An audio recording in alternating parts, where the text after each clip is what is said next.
Vamos a la palabra del Señor en este momento y vamos a dejar al pastor Elliot con la conclusión del capítulo 11. Estamos en el capítulo 11 del libro de Beacon. Bendiciones a todos. Amén. Que el Señor le bendiga a todos. Espero que se encuentren muy bien y me alegro de que estén un buen grupo con nosotros, reunidos, aprendiendo algo de la palabra del Señor. Eh, pues como digo en cada clase, si usted presta atención a al repaso, fácilmente puede hacer su reflexión. La última clase en la que cubrimos letra C. Escúchenme un momentito. Sí, cubrimos la letra C de el número 8, el juicio romano. Jesús azotado. A Pilato se le hizo evidente que la gente era implacable y que comenzaban un motín. De modo que se lavó las manos delante de la multitud, o sea, la muchedumbre. Su sangre sea sobre nosotros y sobre nuestros hijos. El pueblo exclamó. Barrabás fue puesto en libertad. El justo se dio en rescate por los transgresores. Mateo 20, 28, Primera de Pedro 3, 18. Fue un castigo cruel. Letra D. Escarnecimiento de Jesús. Mateo 27, del 27 al 31. Los soldados del gobernador llevaron a Jesús al palacio del gobernador y reunieron alrededor de él a toda la compañía, probablemente varios cientos de hombres. Desnudándole, le echaron encima un manto escarlata, una imitación de un manto real. En Isaías 1, 18, pero este manto tiene un mensaje para nosotros, por cuanto el escarlata está asociado con el pecado. Nuestros pecados fueron echados sobre Jesús para que el manto de la justicia de Dios pudiese ser echado sobre nosotros. Segunda de Corintios 5, 21. Él llevó una corona de espinas. Ellos se burlaron de él. También le pusieron una caña como un burlón cetro. Se arrodillaron delante de él como el rey de los judíos. Y no contestó con esto, escupiendo sobre él el rostro. Tomaron la caña y le golpeaban la cabeza. Cuando se hartaron de mofarse de él, le llevaron a crucificar como se lleva un cordero al matadero o una víctima al altar. Hebreos 13:10. Con toda violencia y apresuradamente lo sacaron fuera de la ciudad. Debía padecer fuera de la puerta. Hebreos 13:12. Pilato preguntó, ¿qué pues haré de Jesús llamado el Cristo? No, escúchenme, brinqué de un lado a otro. Letra B, muerte y sepultura. Mateo 27, 32 al 66. Número uno, la crucifixión. Mateo 27 del 32 al 50. Letra A, las horas de la mañana. Mateo 27 32 al 44. Jesús llevó su cruz parte del camino. Juan 19, 17. Luego, los soldados obligaron a un hombre llamado Simón de Sirene en el norte de África a que la llevase para él. Gólgota es un término que quiere decir calavera. Calvario es la traducción latina castellanizada del término griego cranion o cráneo. Era costumbre dar a los ajusticiados una mezcla de vino e incienso, a fin de adormecerlos y que no sintiesen demasiado dolor por el suplicio. Pero en la copa que dieron a Cristo, mezclaron el vinagre con él para hacerlo más amargo. Lo probó, pero no quiso beberlo. Mateo describe la crucifixión de una manera simple. Sencillamente declara el hecho, le crucificaron, tal como se había profetizado en Salmos 22:18. Los soldados repartieron entre sí sus vestidos, echando suertes para ver de quién iba a ser el manto sin costura. Sobre la cabeza de Jesús habían puesto este título: Este es Jesús, Rey de los judíos. La fraseología exacta del título varía algo en los cuatro evangelios. Marcos 15:26, Lucas 23:38, Juan 19:19. Pilato impuso su criterio y la verdad quedó allí para que todos pusieran verla en hebreo, latín y griego. Juan 19:19 al 22. Habían dos ladrones, uno a cada lado. Isaías 700 años antes, que sería contado no con los transgresores. Isaías 53:1-12 lo profetizó. Uno de ellos se arrepintió y fue salvo en sus últimos momentos. Lucas 23, del 42 al 43. Los principales sacerdotes, junto con los ancianos y los escribas, se unieron a aquel coro y gritaban: a otro salvó, a sí mismo no se puede salvar. Marcos 15:31. Letra B, las horas de la tarde. Mateo 27, del 45 al 50. Desde la hora sexta, el mediodía, hubo tinieblas, y eso hasta la hora novena, las 3 p.m.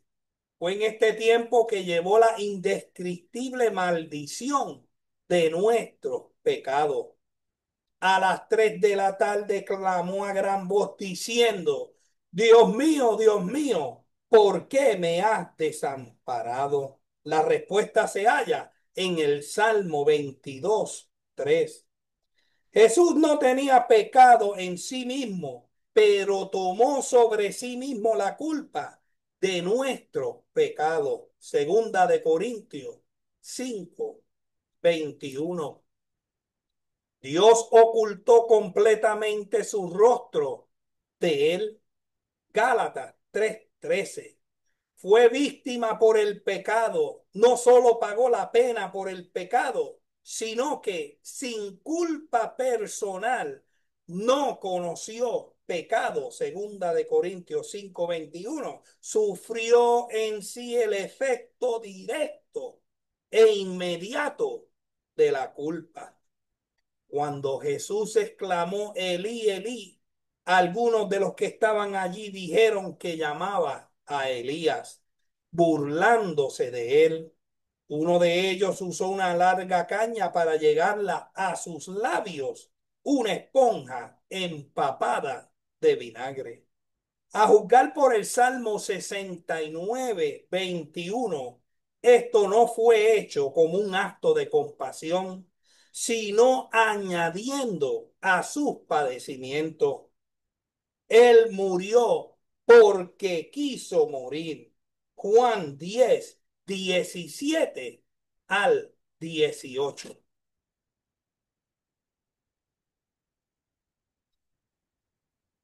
Y hasta aquí ha llegado nuestro repaso. Si alguien tiene alguna pregunta sobre el repaso, ahora es el momento de preguntar. Si estamos todos claros, gloria a Dios, pues vamos a entrar de lleno al punto número 2. Estamos en Beacon, página 253. Punto número 2, eventos en comitante. Pero antes vamos a dar lectura en Mateo 27 del 51 al 54. Amén. Hermana Virgen, léase esa lectura.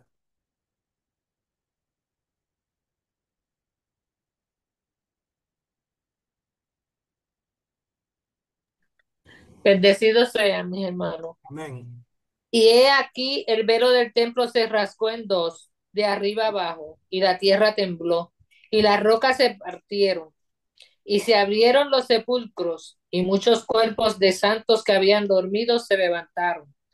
Y saliendo de los sepulcros, después de la resurrección de él, vinieron a la santa ciudad y aparecieron a muchos. El centurión y los que estaban con él, guardando a Jesús, visto el terremoto y las cosas que habían salido, que habían sido hechas, temieron en gran manera y dijeron verdaderamente, este era hijo de Dios. Amén. Amén. Gracias, hermana Virgen. Eh, Le voy a pedir a la pastora Marilyn que lea los dos primeros párrafos en el libro de Beckett. Cuando Jesús murió, el velo del templo se rasgó en dos. Se trataba del velo interior que separaba el lugar santísimo del lugar santo. El significado espiritual de este acontecimiento está aclarado en Hebreos 9, 1 al 14, 10, 19 al 22. A través del velo roto de la carne de Cristo quedaba abierto el camino hasta la misma presencia de Dios. También pudo haber sido una insinuación de que pronto el antiguo santuario sería destruido. 70 después de Cristo. Donde quiera y cuando quiera el cristiano puede adorar a Dios. También puede ser una conexión entre este evento y la convención de muchos sacerdotes. Hechos 6:7. Ok, vamos a parar ahí. Vamos para el libro de Hebreos, capítulo 9 del 1 al 14.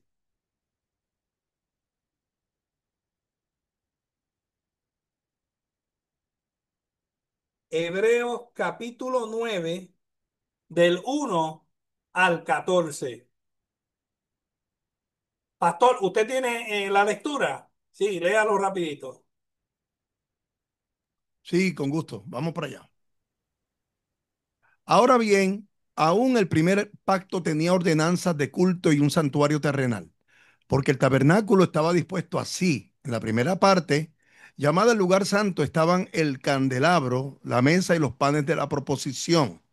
Tras el segundo velo estaba la parte del tabernáculo llamada el lugar santísimo, el cual tenía un incensario de oro y el arca del pacto cubierta de oro por todas las partes, en la que estaba una urna de oro que contenía el maná, la vara de Aarón que reverdeció y las tablas del pacto, y sobre ella los querubines de gloria que cubrían el propiciatorio, de las cuales cosas no se puede ahora hablar en detalle. Y así, dispuestas estas cosas, en la primera parte del tabernáculo entran los sacerdotes continuamente para cumplir los oficios del culto. Pero en la segunda parte, solo el sumo sacerdote, una vez al año, no sin sangre, la cual ofrece por sí mismo y por los pecados de ignorancia del pueblo, dando el Espíritu Santo a entender con esto que aún no se había manifestado el camino al lugar santísimo, entre tanto que la primera parte del tabernáculo estuviese en pie, lo cual es símbolo para el tiempo presente, según el cual se presentan ofrendas y sacrificios que no pueden hacer perfecto en cuanto a la conciencia al que practica ese culto, ya que consiste solo de comidas y bebidas de diversas abluciones y ordenanzas acerca de la carne, impuestas hasta el tiempo de reformar las cosas.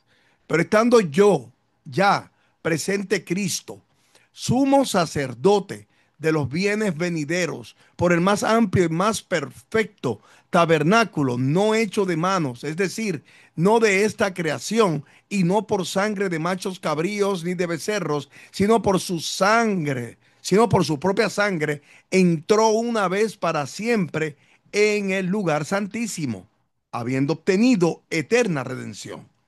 Porque si la sangre de los toros y de los machos cabríos y las cenizas de la becerra rociadas a los inmundos santifican para la purificación de la carne, cuánto más la sangre de Cristo, el cual mediante el Espíritu eterno se ofreció a sí mismo sin mancha a Dios, limpiará vuestras conciencias de obras muertas para que sirváis al Dios vivo.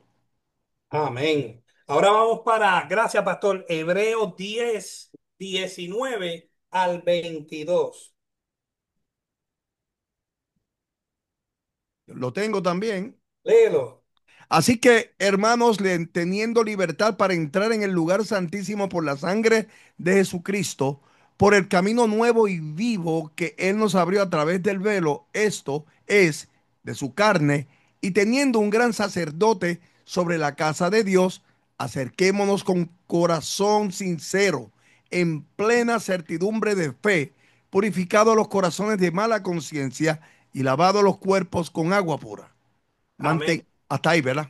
Sí, hasta ahí, gracias, pastor. O sea que antes del sacrificio de Cristo, había ciertos rituales que habían que seguir precisamente para poder obtener la sangre de los machos cabríos que solo cubrían nuestros pecados o los pecados del pueblo de Israel. Pero al Jesucristo ser el cordero, el sacrificio perfecto, todos nosotros venimos a ser incluidos y tenemos un gran privilegio. ¿Por qué? Porque acabamos de leer en Hebreos capítulo 9 que el privilegio era del sacerdote de solo entrar una vez al año. Una vez al año. Imagínense, si pecamos ahora mismo, ¿cuál es el gran privilegio que nosotros tenemos? ¿Quién puede contestar eso? ¿Cuál es el gran privilegio que tenemos nosotros como pueblo de Dios que no tenía el pueblo de Israel? Crespo, Pedir perdón y ser perdonado. pedir perdón, ser perdonado, pero hoy en día el Cordero de Dios quita, lo elimina todo tipo de pecado. No solo lo cubre, sino que es totalmente eliminado. ¿Por qué? Porque el sumo sacerdote que hoy en día es Cristo Jesús entró de una vez por todas y derramó su sangre para una humanidad pasada, presente y la por venir. Sigue, Marley.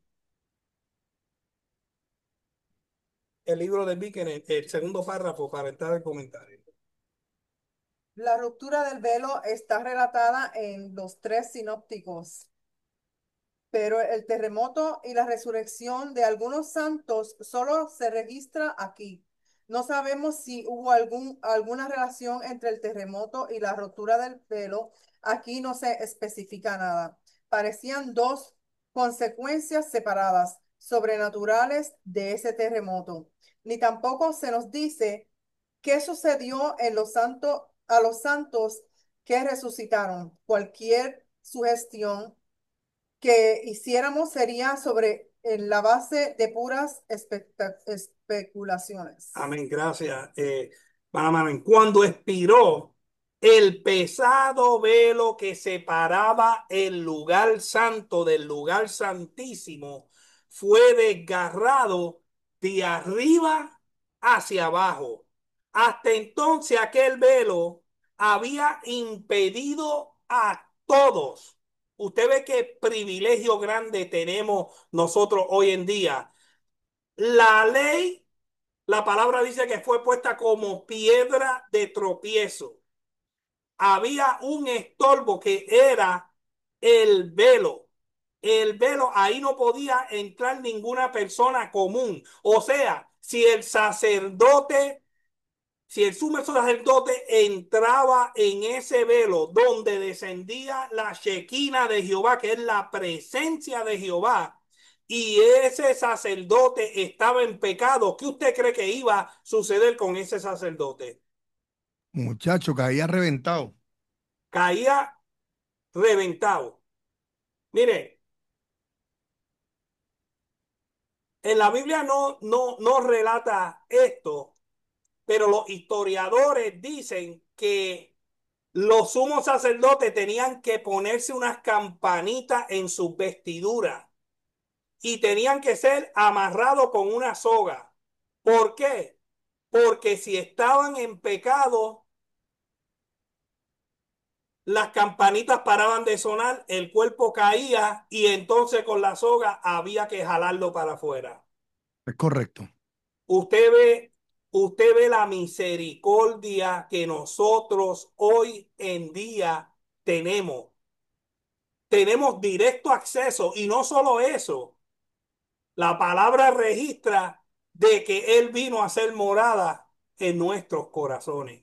Amén. Elio, añadiendo a ese punto tan lindo que dijiste, nuestra oración es vertical, mirando hacia arriba.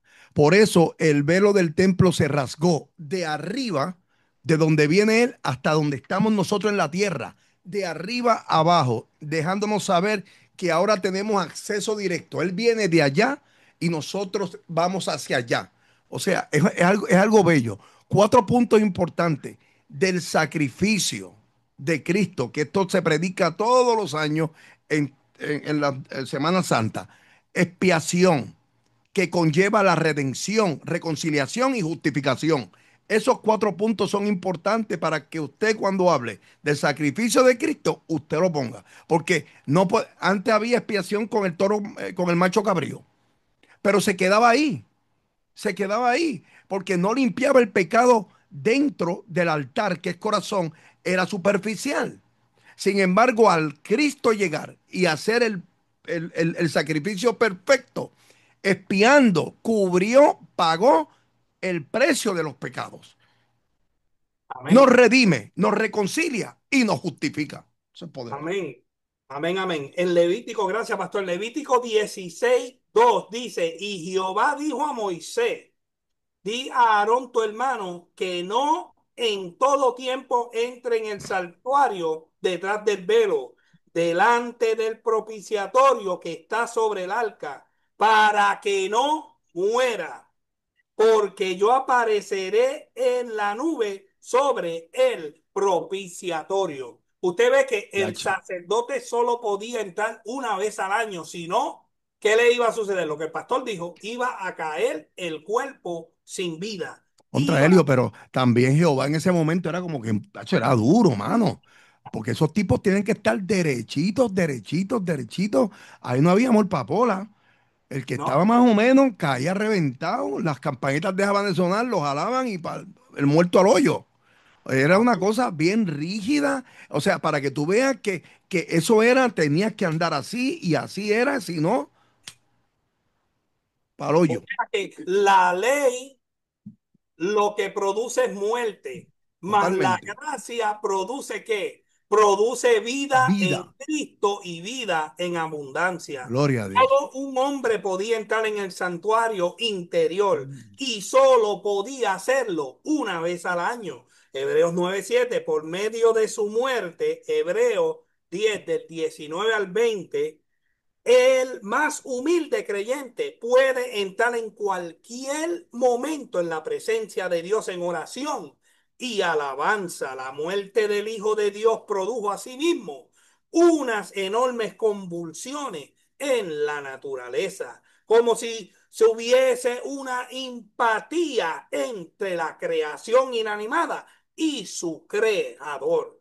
Surgió un terremoto por el que las rocas se partieron y se abrieron muchos sepulcros. No fue hasta después de la resurrección de Jesús que los muertos se levantaron y entraron en Jerusalén, donde aparecieron a muchos. La Biblia no nos dice si estos santos resucitados volvieron a morir o si subieron al cielo con el Señor. O sea que cuando hubo ese terremoto, fue una antesala de lo que iba a suceder en la resurrección de Cristo. La piedra iba a ser removida, o sea, las tapas de los sepulcros fueron rodadas, pero esos muertos no salieron hasta el tercer día. Oh, gloria a Dios. Ellos tuvieron que obedecer las leyes de la resurrección, que es Cristo. Amén. Vamos a continuar. Papito, continúa, termina la lectura.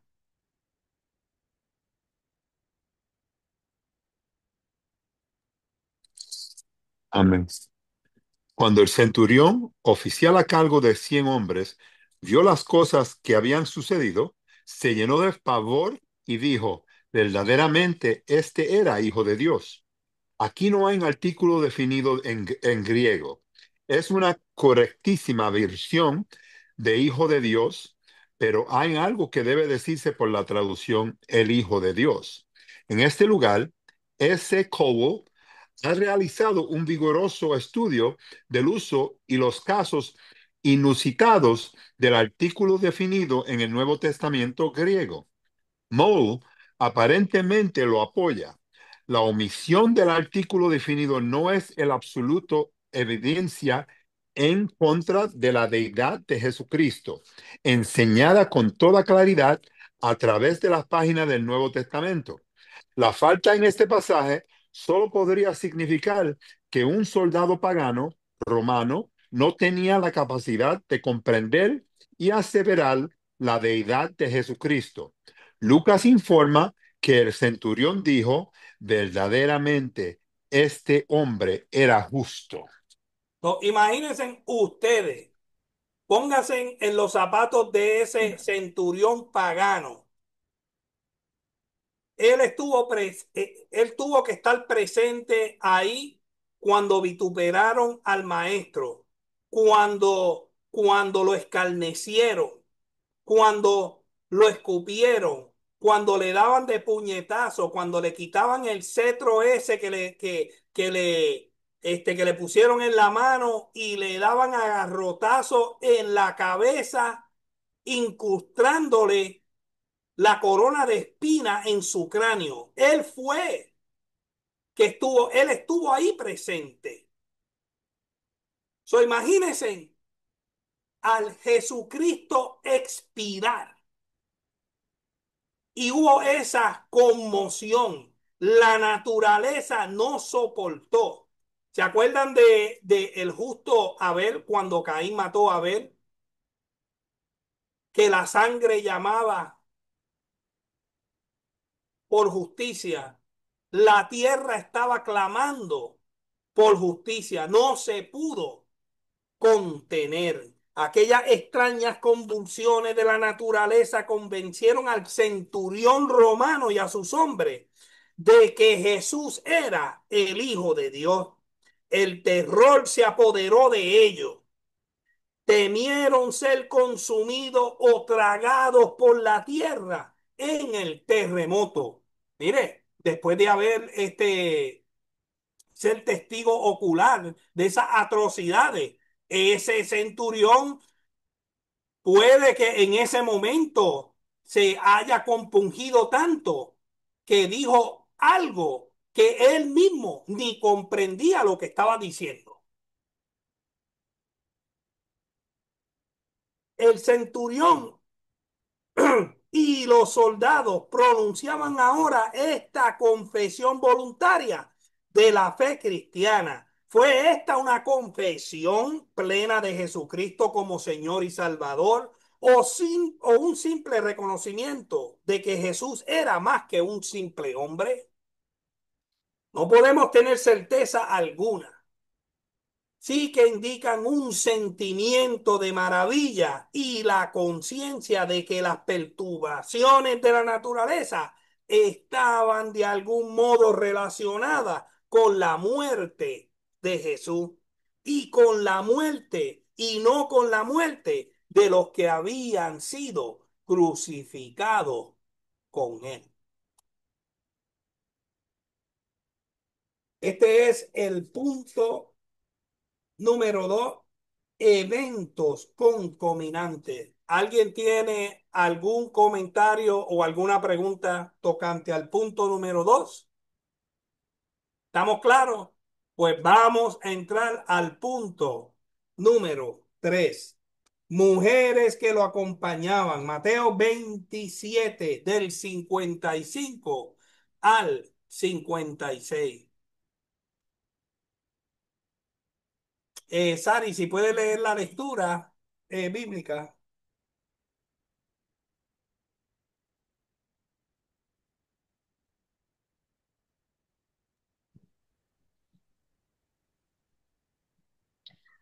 Estaban allí muchas mujeres mirando de lejos, las cuales habían seguido a Jesús desde Galilea, sirviéndole, entre las cuales estaba María Magdalena, María la madre de Jacobo y de José, y la madre de los hijos de Zebedeo.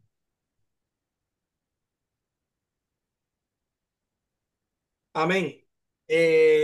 Papito, Papito ya leyó.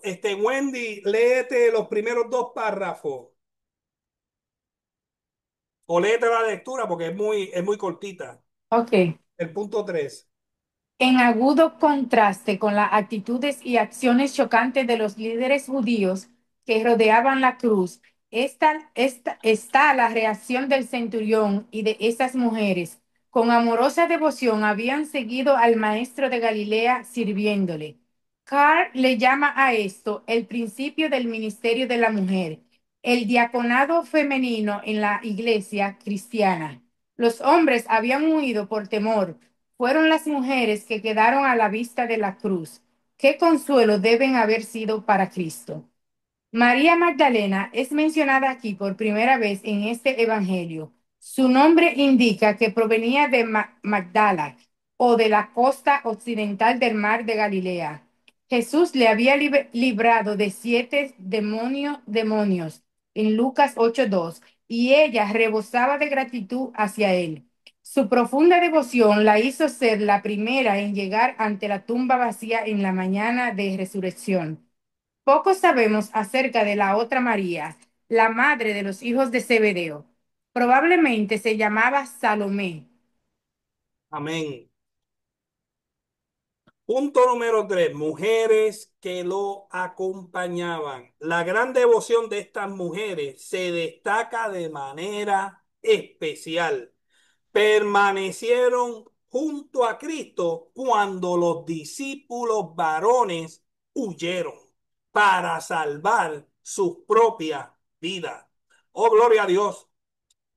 Qué bonito que la mayoría de la iglesia está lleno de mujeres, ¿verdad que sí? Que las mujeres son la mayoría en la iglesia. Oh, gloria a Dios. ¿Por qué? Porque a la mención de peligro, a la mención de cuando la cosa se pone brava, las mujeres no retroceden. Oh, gloria a Dios. Las mujeres están ahí siempre para servirle al Señor con sus vidas. Solo encontramos a Juan junto a la cruz. Vamos para Juan 19:26.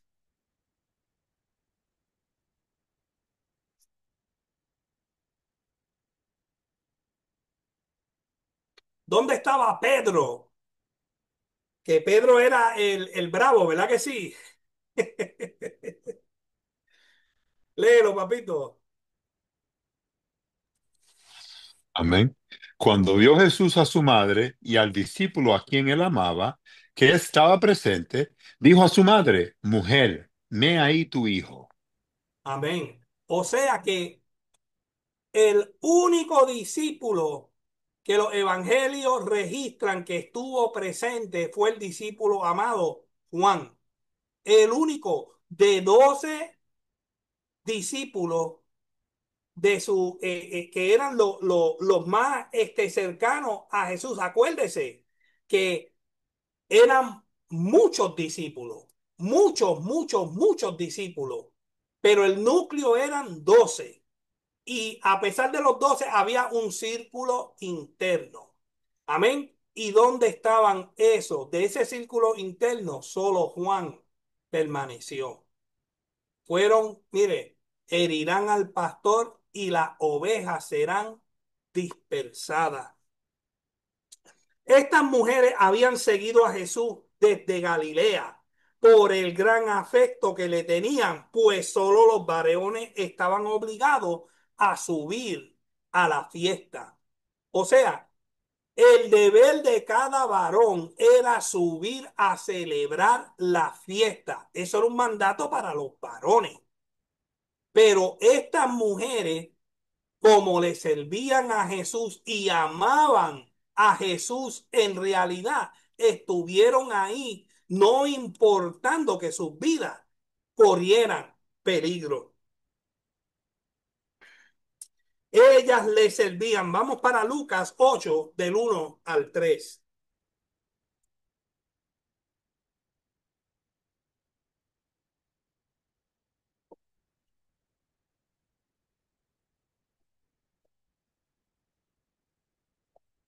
Léelo, Jorge Molina.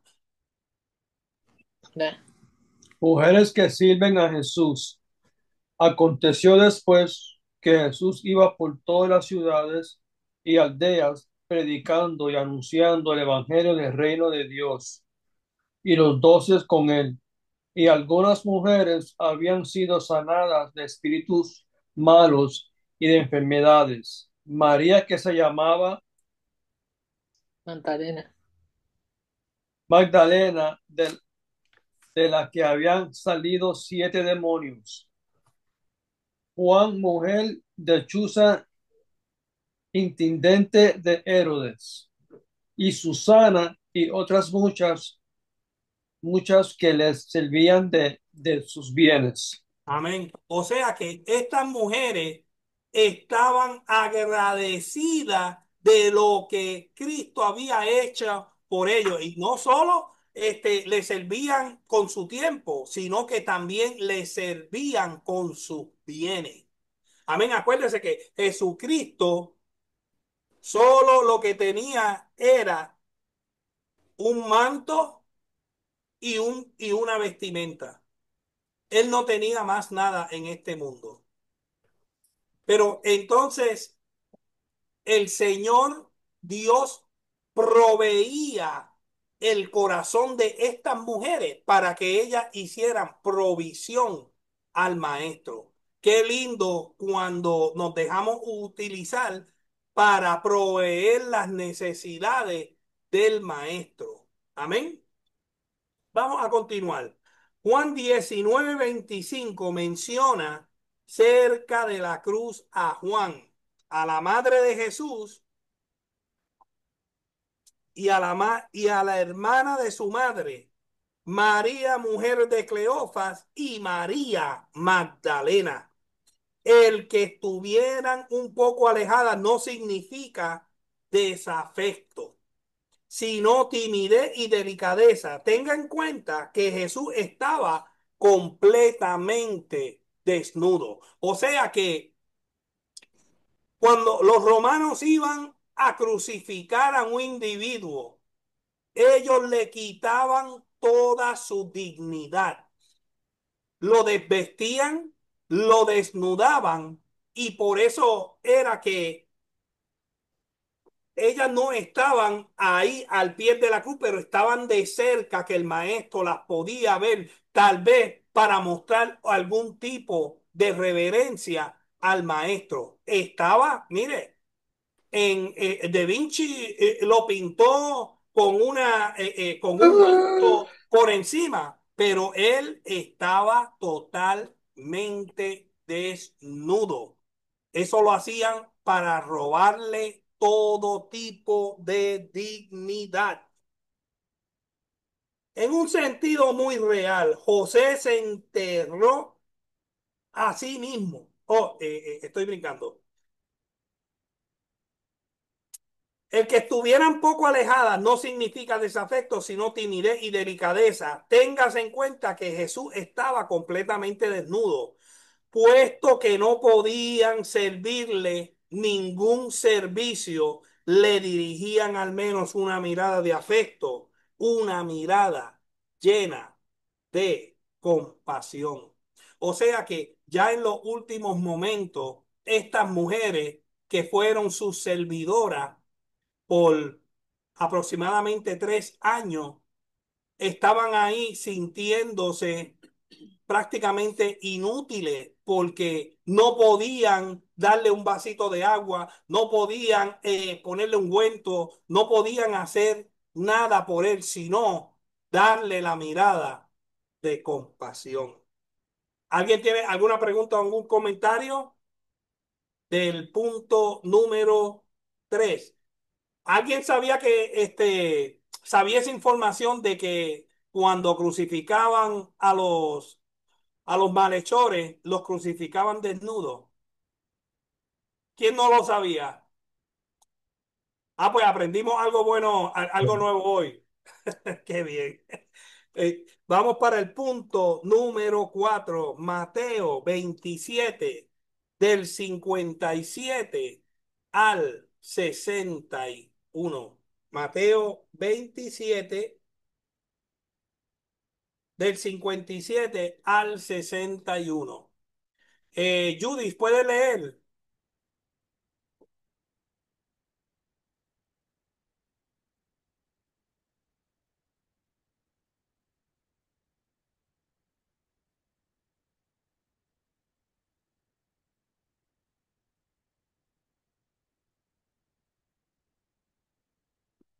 Vamos en Mateo 27, del 57 al 61.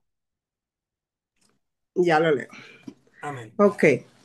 Cuando llegó la noche, vino un hombre rico de Arimatea llamado José, que también había sido discípulo de Jesús. Este fue a Pilato y pidió el cuerpo de Jesús. Entonces Pilato mandó que se le diese el cuerpo. Y tomando José el cuerpo, lo envolvió en una sábana limpia y lo puso en su sepulcro, en un sepulcro nuevo que había labrado en la peña, y después de hacer rodar una gran piedra a la entrada del sepulcro, fue y estaba allí María Magdalena y otra María sentada delante del sepulcro. Amén. Gracias, Amén. hermana Judith. Amén. ¿Quién no ha leído y quién quiere leer? Alguien que no ha escuchado? Tracy, ¿tienes el libro? Yo no me siento cómoda porque mi español leyendo es malo. Ok, está bien. Ok. Ok, pues está bien. No problem. Virgen, continúa la lectura. La del Beacon. La del Beacon, punto 4, los primeros 2 párrafos. Jesús sepultado. Jesús sepultado. Cuando llegó la noche, avanzada la tarde antes de la puesta del sol, cuando comenzaba el sábado, José de Arimatea dio los pasos para dar sepultura al cuerpo de Jesús. Entre los judíos se consideraba algo horrible que el cadáver de un amigo o un paisano permaneciera sin sepultar. El libro de Apof, de Apof, ¿cómo es? Apócrifo. Apócrifo de Tobías hace hincapié muy vigorosa a este respeto. Se presenta a José como discípulo de Jesús. Parece que era la primera vez que se declaraba abiertamente por Cristo. Necesitaba coraje para presentarse ante Pilato y pedirle el cuerpo de Jesús, pero José lo hizo y su petición le fue concedida. No había tiempo para tratar el cuerpo. Simplemente lo envolvió en una sábana limpia y lo puso en su sepulcro nuevo que había labrado en la peña. Hizo rodar una gran piedra a la entrada del sepulcro y se fue. Las dos Marías estaban contemplando cuidadosamente dónde era colocado el cadáver. Amén, gracias, hermana Virgen. Elio, José, Elio, sí, quiero añadir algo. Eh, sí, sé que vas a hablar de José de Arimatea, pero y no sé si vas a mencionar este punto, pero es importante decir que José de Arimatea mencionamos que era un hombre rico, discípulo, pero en secreto. La palabra nos dice en Juan que él era un discípulo secreto, pero que tuviera conexión con Pilato era algo bien importante, porque eso le daba estatus social a este individuo. Otra cosa, se cumple la profecía de Isaías cuando habla de que con los ricos fue enterrado en su muerte. amén, Y eso es poderoso, porque entonces ahí vemos cómo Jesús cumplió la profecía del profeta Isaías. Nos dice a nosotros, nosotros los gentiles, que lo que vivimos y que lo que estamos leyendo en este libro que se llama la Biblia es verdad. No estamos sirviendo a una religión, estamos sirviendo a un Dios vivo, a un libro donde se nos enseña una palabra viva de verdad. Que si se cumplió la profecía, yo no tengo miedo con decir que yo sirvo no a una religión, a un Dios vivo, hermano. amén. Gracias, pastor. Y sí, esos puntos los vamos a cubrir, ya Mm, ven, pero gracias por darle un hincapié. mm. José de Arimatea, que era rico y miembro del Sanedrín. ¿Cuántos se acuerdan quiénes eran el Sanedrín? ¿Alguien me puede dar una breve descripción de lo que era de quiénes eran los miembros del Sanedrín? Bueno, el Sanedrín era básicamente el consejo, ¿ok? Era el consejo y era la parte aristócrata, o sea, era los miembros más afluentes, como el pastor dijo, más ricos, más posicionados, amén, que había entre los religiosos judíos. Por eso es que José Arimatea tuvo Ujú, acceso a Pilato, ujú. porque un simple fariseo no iba a tener acceso a Pilato. Tenía que ser una persona de la alta sociedad.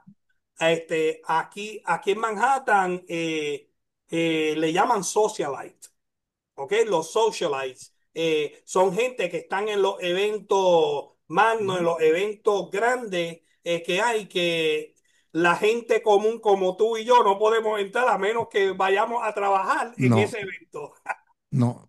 Y eran Amen. 70, y eran, según la historia, eran 71, no, 60, era como un congreso, como el Sí, era congreso como un de, congreso. de 71 delegados, y eran todos encopetados, eran todos de la alta alcurnia, sacerdotes principales, escribas, doctores de la ley, ancianos. Ahí el que llegaba, si tú no sabías nada, tú no puedes entrar ahí.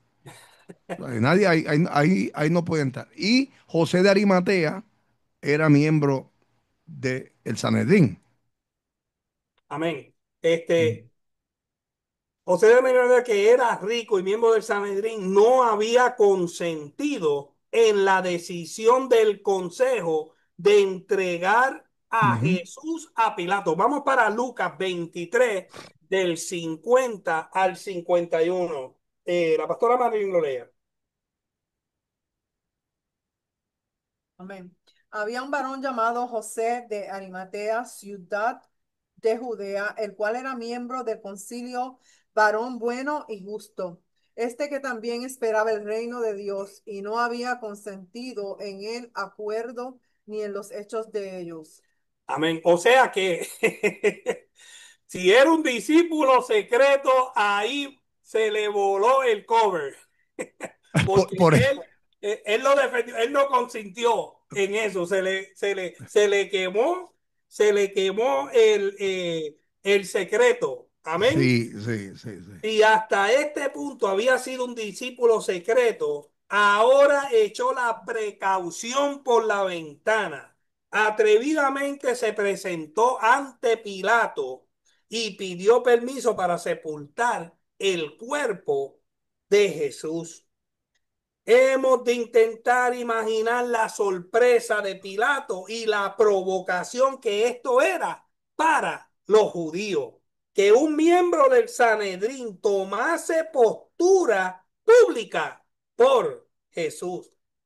En un sentido muy real, José se enterró a sí mismo. Pastor, ¿usted cree que el Sanedrín, después de este acto que cometió José de Arimatea, lo dejaron siendo miembro del Sanedrín? No, lo botaron como una bolsa de pamper y sin beneficios marginales y no le, y ¿cómo se llama esto? Y no le pagaron el desempleo tampoco. Tampoco, lo Lo votaron votaron, votado. votaron, votado, Este votado. acto le separó para siempre del orden constituido que había dado muerte al Señor Jesús. Pilato era la persona apropiada para conceder el permiso para enterrar a Jesús. Le dio permiso a José de Arimatea por el cargo de conciencia de condenar a un inocente a tan horrible muerte. Aunque José era un rico, tomó cuidado él mismo en bajar su cuerpo de la cruz. O sea, el miembro del concilio del Sanedrín en la Pascua o horas antes de la Pascua se tomó el atrevimiento de tocar un cuerpo muerto, que eso lo constituía inmundo.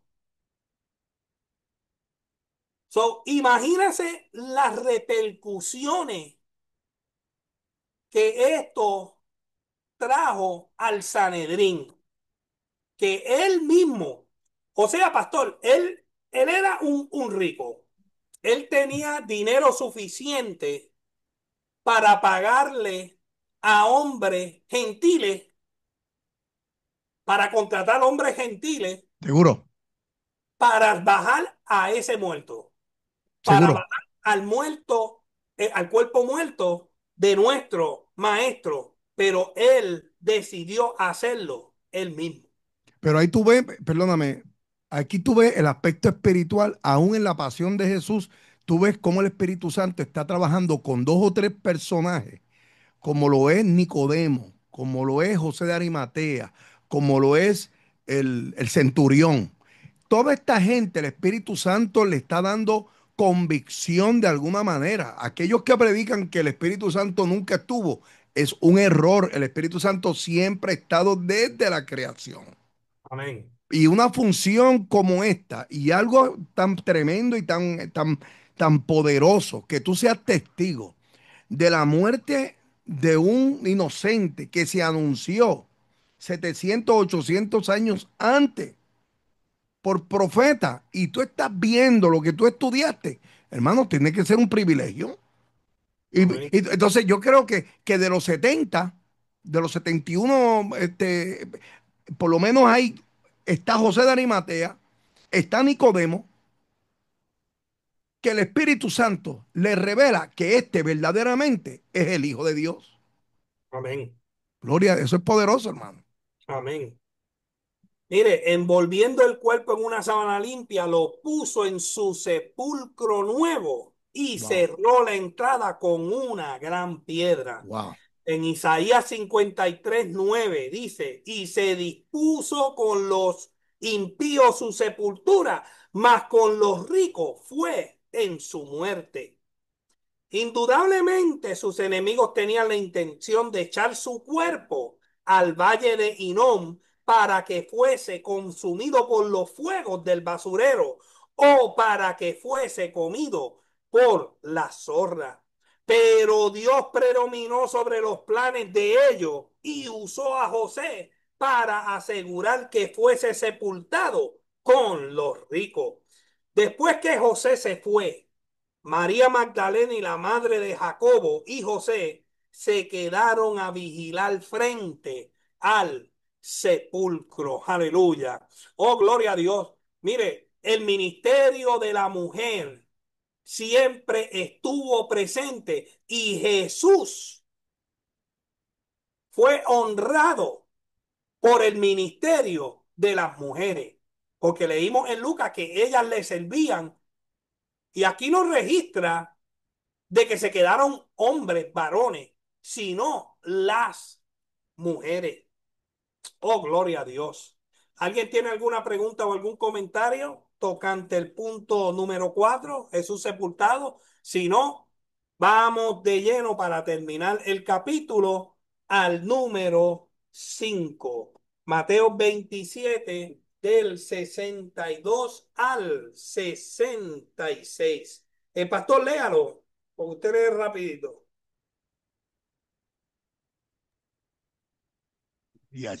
Mateo 27. Del 62 al 66. Aquí, dice, al día siguiente, que es después de la preparación, se reunieron los principales sacerdotes y los fariseos ante Pilato, diciendo, Señor, nos acordamos que aquel engañador dijo, viviendo aún, después de 3 días resucitaré. Oye, qué pantalón, ¿verdad?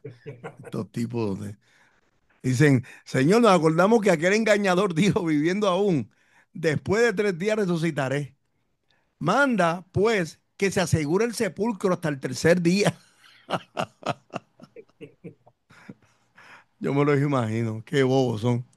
No sea que vengan sus discípulos de noche y lo hurten y digan al pueblo, resucitó de entre los muertos, y será el postrer error, pero peor que el primero. Y Pilato les dijo, ahí tenéis una guardia, id, aseguradlo como sabéis. Entonces ellos fueron, aseguraron el sepulcro, sellando la piedra y poniendo la guardia. Amén. Gracias, pastor. Hermana Sari, léase el primer párrafo de la guardia ante la tumba. Mientras los cuatro evangelios relatan las exequias de Jesús, solamente Mateo narra el establecimiento de la guardia. Fue al día siguiente, el sábado. Los principales sacerdotes, saduceos y fariseos, representando al Sanedrín, acudieron a Pilato. Habían oído la predicción de Jesús acerca de su levantamiento de la tumba al tercer día. Ahora estaban tomando sus precauciones. Solicitaron que fuera colocada una guardia frente a la tumba para que los discípulos no pudieran acercarse a robar el cuerpo y después pretendieran que había resucitado. La última cláusula del verso 64 es explicada de la siguiente manera por Neil. El último error sería la credulidad en la resurrección de Jesús. El primero, creer que era el Mesías. Amén. Gracias, Sari. El primer día de la Pascua, que era el día de la preparación, fue el día de la crucifixión. Al día siguiente, los líderes religiosos se sentían inquietos. No se van a sentir inquietos. Recordando lo que había dicho Jesús sobre su resurrección, fueron a Pilato pidiendo una guardia especialmente para el sepulcro. Eso era para impedir que sus discípulos robasen el cuerpo, creando así la impresión de que había resucitado. Si esto sucedía, sentían miedo de que el último engaño fuese peor que el primero. Esto es, las nuevas de su resurrección serían cosa peor que su pretensión de ser el Mesías. Yo creo que ya Pilato estaba harto de esta gente. Estaba harto, ¿sabes por qué? Porque ya ellos estaban fastidiando y fastidiando con el tejemeneje. Entonces, mira, ellos sabían, porque mira la mentalidad de ellos, mira la mentalidad de ellos. Ellos no creían en la resurrección, aunque se había profetizado, no creían. Escucha esto, ellos lo que se estaban imaginando es, estos tipos van y se roban el cuerpo para crear una historia sobre la resurrección.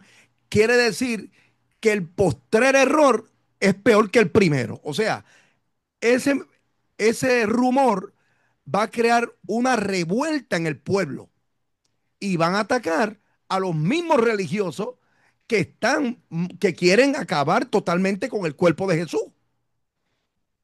¿Me hago Amén. entender? En otras Seguro que palabras, sí. no vamos a esperar que el pueblo se levante en contra de nosotros, haya una guerra civil y acaben con nosotros. Porque ellos mismos lo dicen. Este error de que ustedes dejen que ese cuerpo se lo roben va a ser el peor error en vez de dejarlo vivo.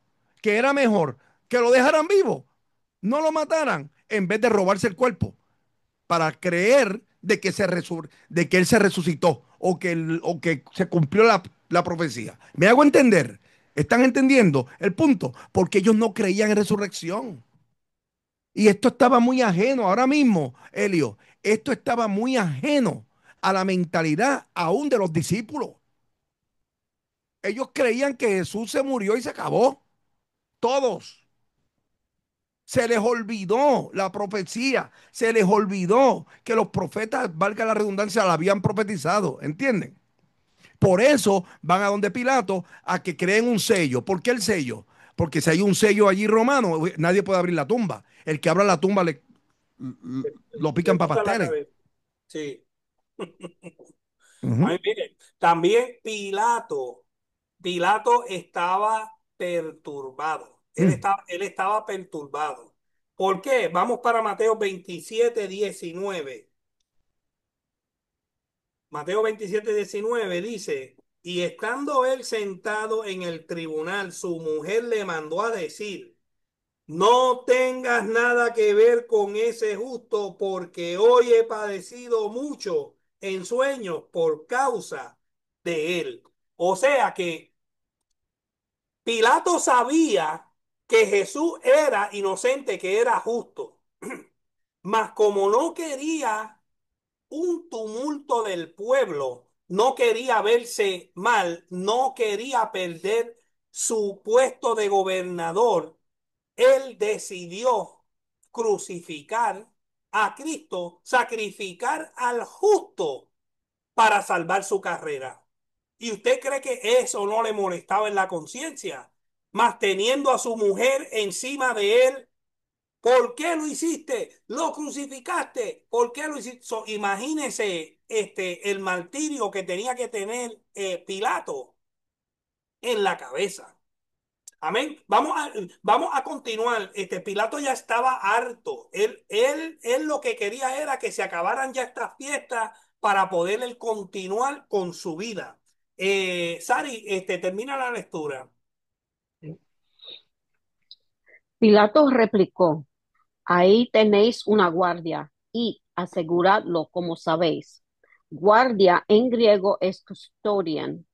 Quizá el verbo tenéis debería estar en el imperativo en lugar del indicativo, la forma griega de la segunda persona del plural. Lenski lo traduce de esta manera: tener una guardia. Probablemente Pilato estaba enojado y habló rudamente.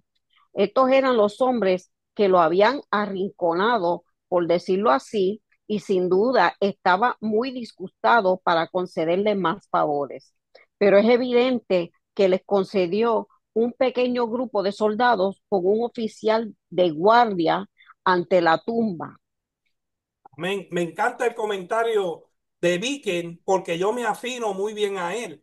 ¿Por qué? Porque sabemos que hemos leído en Mateo 27, 19, que número uno, su mujer se lo advirtió, que tuvo un sueño y que, y olvídate, mire, si algo es cierto, cuando tu esposa te dice que no haga algo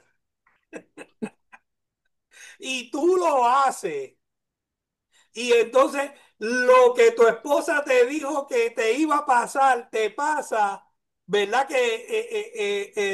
¿Dónde están los hombres aquí? No, ahora se esconden.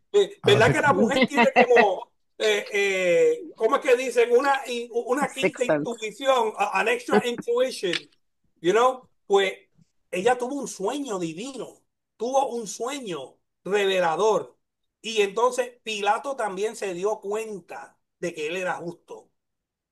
Pilato estaba bien, bien molesto. El tipo estaba bien molesto. Yo me imagino que él le habló de una manera rabascado. Mire, aquí están los soldados, asegúralo como ustedes saben hacer y ya vamos.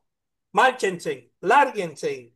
Pilato respondió, guardia tened y asegurarlo. Lo mejor que sabéis, esto puede significar, os concedo lo que pedís.